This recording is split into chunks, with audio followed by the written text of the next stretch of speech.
Hello जी, नमस्कार। की हाल चाल, कैसे हैं आप मेरे शेरों और शेरनियों। आप सभी का बहुत बहुत स्वागत है वेदांतु महाराष्ट्र 11th और 12th में। तो बच्चों, मुझे ना बहुत ही सारे कमेंट्स आए कि मैम हमें न्यूमेरिकल सॉल्व करना नहीं आता।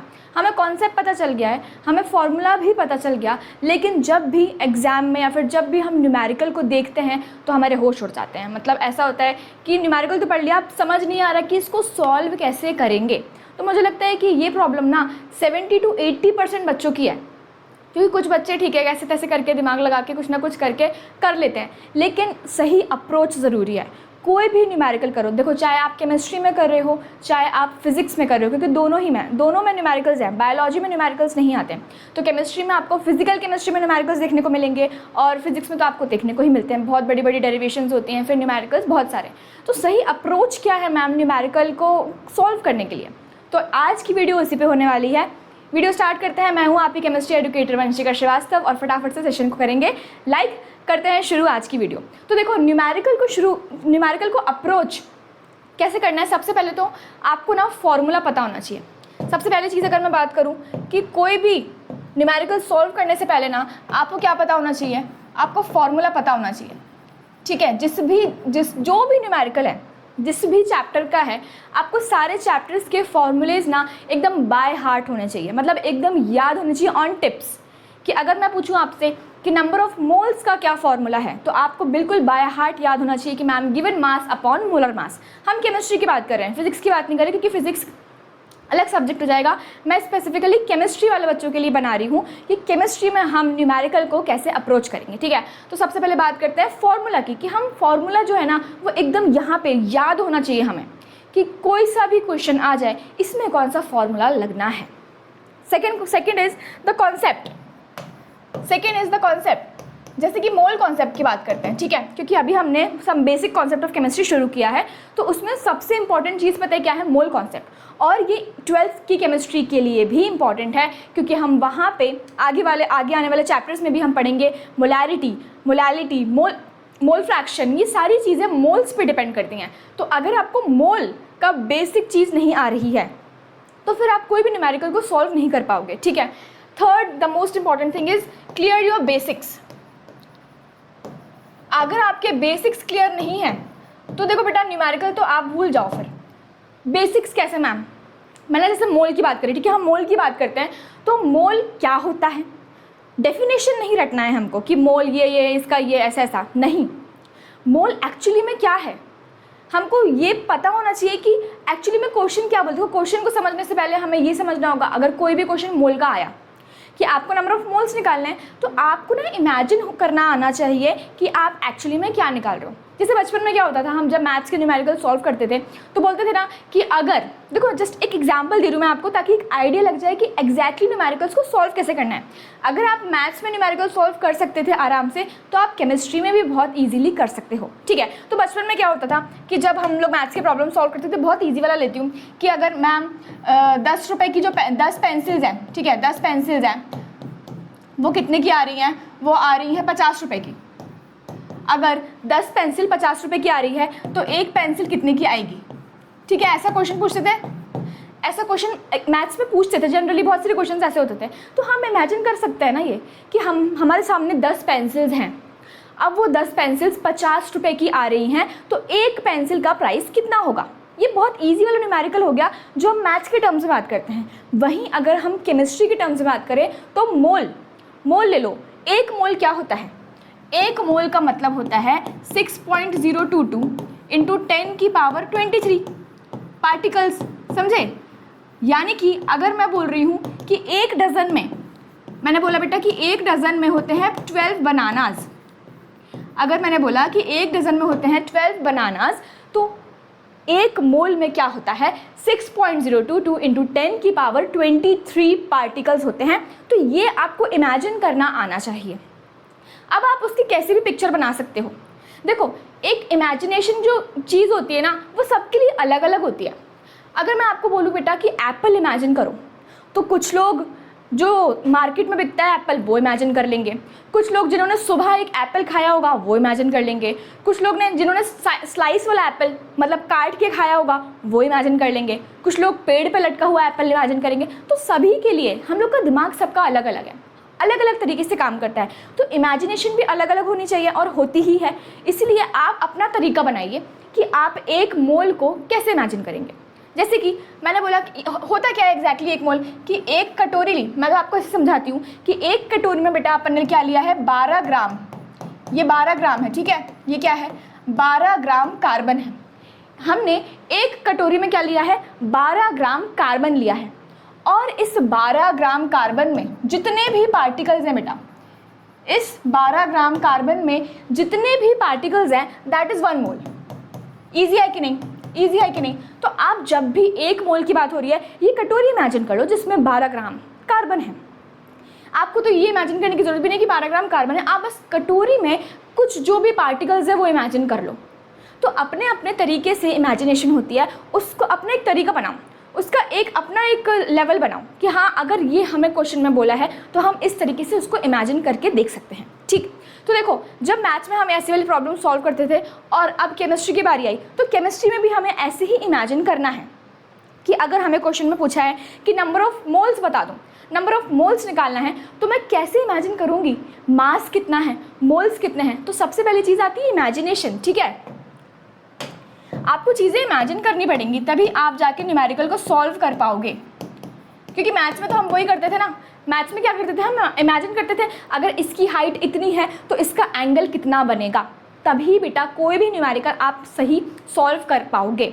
ठीक है, तो द करेक्ट वे इज आपको इमेजिन करना आना चाहिए कि एग्जैक्टली क्वेश्चन बोल क्या रहा है। तो सबसे पहली चीज़ क्या हो गई कि आपको फॉर्मूला आना चाहिए। ठीक, दूसरी चीज़ क्या है कि आपको कॉन्सेप्ट पता होना चाहिए, मोल कॉन्सेप्ट क्या है, मोलैरिटी क्या है, मोलालिटी क्या है, मोल फ्रैक्शन क्या है, ये सारी चीज़ें क्या कहना चाह रही हैं एग्जैक्टली आपको पता होना चाहिए कॉन्सेप्ट। ठीक है, कॉन्सेप्चुअल चीज़ें आपको पता होनी चाहिए। उसके बाद जो आपका बेसिक है, अगर मान लेते हैं आपको मोलैरिटी का कोई क्वेश्चन आया, अगर आपको मोलैरिटी का कोई भी क्वेश्चन आया तो बेटा मोलैरिटी का फॉर्मूला होता है number of moles of solute. यहाँ लिखूँ अगर मैं उसको, मोलैरिटी का फॉर्मूला जो होता है that is number of moles. जिन लोगों को पता है दैट इज गुड, जिन लोगों को नहीं पता उनके लिए बता रही हूँ, that is number of moles of solute, number of moles of solute upon volume of solution in litres, upon volume of solution in litres. अब मैं जब बोल रही हूँ कि क्लियर योर बेसिक, इसका मतलब क्या हुआ कि देखो बेटा हमें फॉर्मूला भी आता है, कॉन्सेप्ट भी पता है, लेकिन हमें यही नहीं पता कि मोल क्या होता है, हमें यही नहीं पता कि सॉल्यूट का मतलब क्या होता है। यहाँ पे दो मेन चीज़ें हैं, देखो मोल्स क्या होते हैं, सॉल्यूट क्या होता है, सॉल्यूशन क्या होता है, एग्जैक्टली है क्या ये सब चीज़ें। तो ये हो गया ABCD। केमिस्ट्री की जब तक ABCD नहीं पढ़ोगे ना, आप कभी भी सेंटेंस बना नहीं पाओगे, आप कभी भी कोई भी रिएक्शन नहीं कर पाओगे। इसीलिए मैं हमेशा बोलती हूँ कि अपने बेसिक्स को स्ट्रॉन्ग रखो। जिस दिन आपका फाउंडेशन स्ट्रॉन्ग हो जाएगा ना, उस दिन आप कोई सा भी डिफिकल्ट क्वेश्चन कर लोगे बेटा। क्योंकि अगर आपको 1 2 3 आता है तो आप नंबर्स भी लिख सकते हो, अगर आपको ABCD आती है तो आप वर्ड्स भी बना सकते हो, सेंटेंस भी बना सकते हो, पैराग्राफ भी लिख सकते हो। लेकिन अगर आपको ABCD ही नहीं आती है then you can not write anything.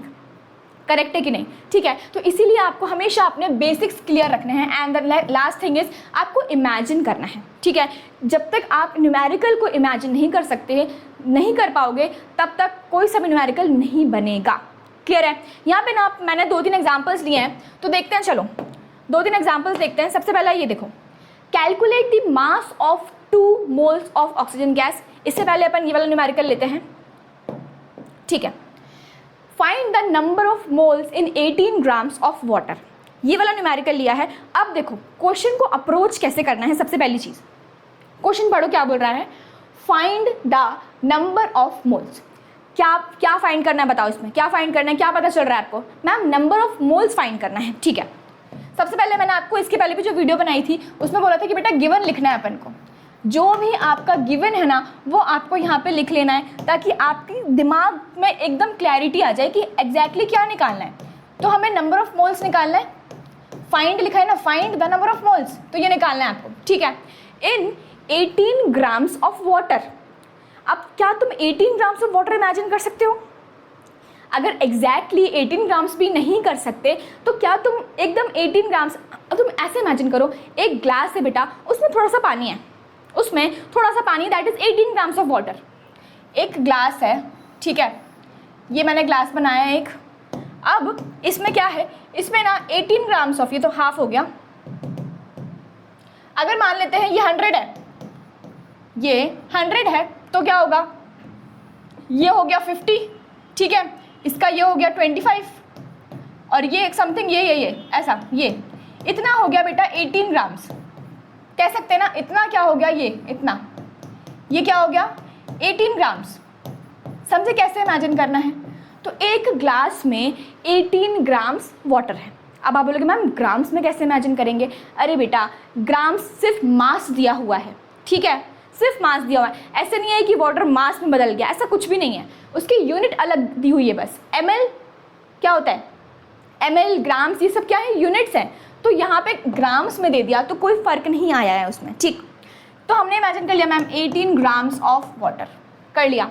अब ये बोल रहा है कि इस 18 ग्राम्स में कितने मोल्स हैं, इस 18 ग्राम्स में कितने मोल्स कितने मोल्स हैं वो हमें कैलकुलेट करना है। समझे, इमेजिन कर पा रहे हो तुम लोग क्या ये चीज़ कर पा रहे हो, ठीक है, बहुत अच्छी चीज़ है, बहुत अच्छी बात है।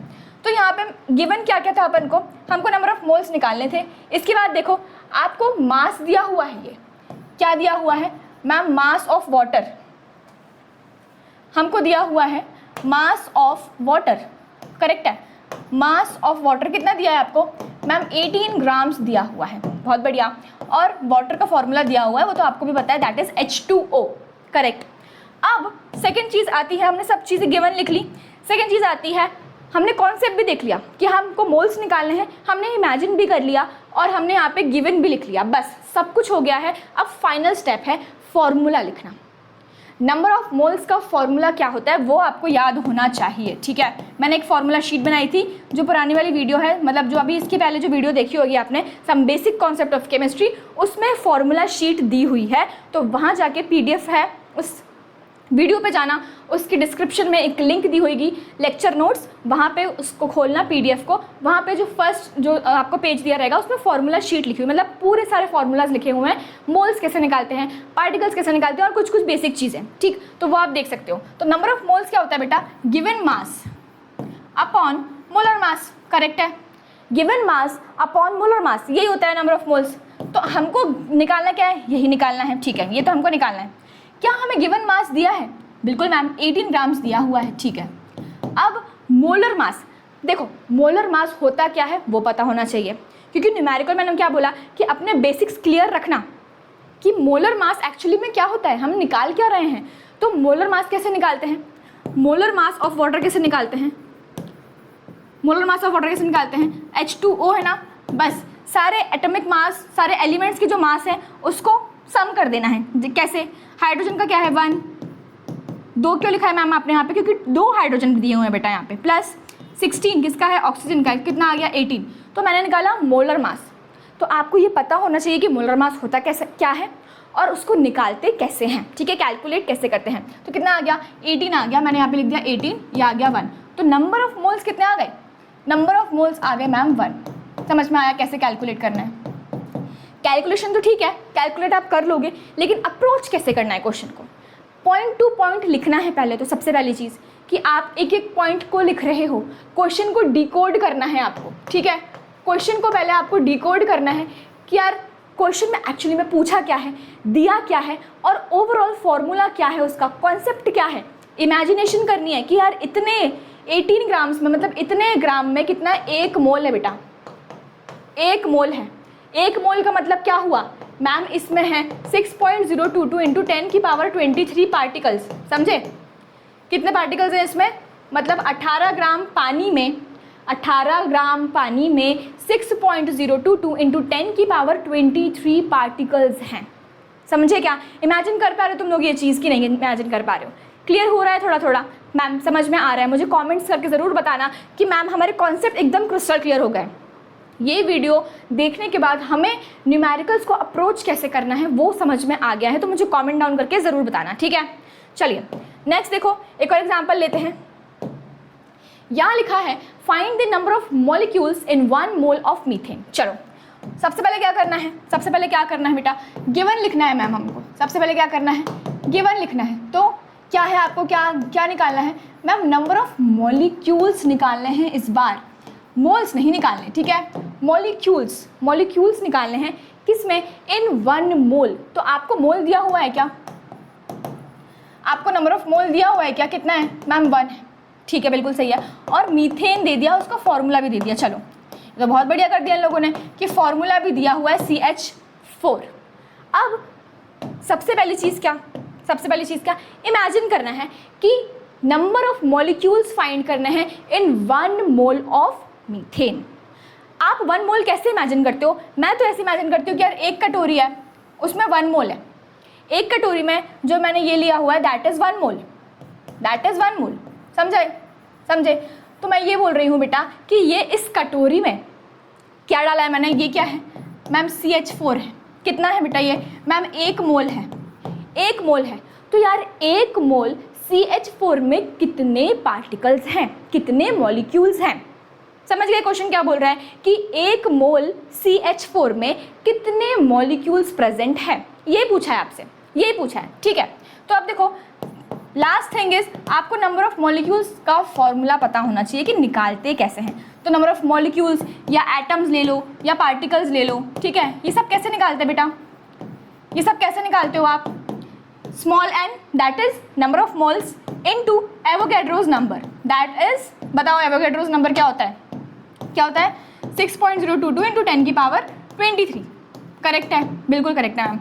नंबर ऑफ मोल्स कितने दिए हुए हैं, गिवन क्या है 1, इंटू एवोगैड्रोस नंबर लिख दो 6.022 इंटू 10 की पावर 23। तो ये कितना आ गया आपका 6.022 इंटू 10 की पावर 23। ये तो मैंने आपको सॉल्व करके बताया क्योंकि अभी हम अप्रोच देख रहे हैं, लेकिन हम डायरेक्टली भी बता सकते थे कि मैम 1 मोल में कितने होते हैं। बेटा 1 मोल में हमेशा हमेशा क्या होंगे 6.022 इंटू 10 की पावर 23 पार्टिकल्स होने वाले हैं। क्लियर है, बताओ क्लियर है क्या। ये तो मैंने अभी आपको अप्रोच सिखाई है कि अप्रोच कैसे करना है, क्वेश्चन को इमेजिन कैसे करना है, क्या दिया है क्वेश्चन में, एक्चुअली पूछ क्या रहा है वो, आपको ये सब इमेजिन करना आना चाहिए, तभी भी आप कोई सा भी क्वेश्चन कर पाओगे इजीली।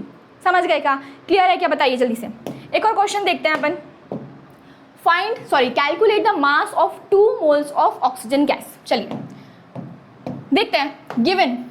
गिवन क्या दिया है मैम हमको, गिवन क्या है, कैलकुलेट करना है मास, ठीक है, मास कैलकुलेट करना है ऑफ 2 मोल्स ऑफ ऑक्सीजन। तो हमको मास ऑफ ऑक्सीजन कैलकुलेट करना है सिंपली, सही है ना, मास ऑफ ऑक्सीजन कैलकुलेट करना है, ठीक है।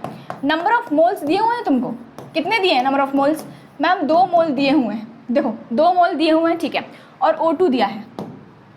क्या बोल रहा है कि यार 2 मोल O2 में, 2 मोल का मतलब क्या हुआ, अगर मैं बोल रही हूँ बेटा ये एक कटोरी 1 मोल की है, ये मेरा 1 मोल हो गया ना, समझे, तो यार एक और मोल बना दो ना, एक और मोल बना सकते हैं ऐसे, देखो ये रहा एक और मोल, ये 1 मोल और हो गया, दैट इज 2 मोल। तो मैं बोलूँगी कि इन दोनों कटोरियों में कितना मास है, कितना वजन है इसका, कितना वजन है, समझ गए, इमेजिन कर पा रहे हो तुम लोग कि नहीं कर पा रहे हो, बताओ मुझे जल्दी से।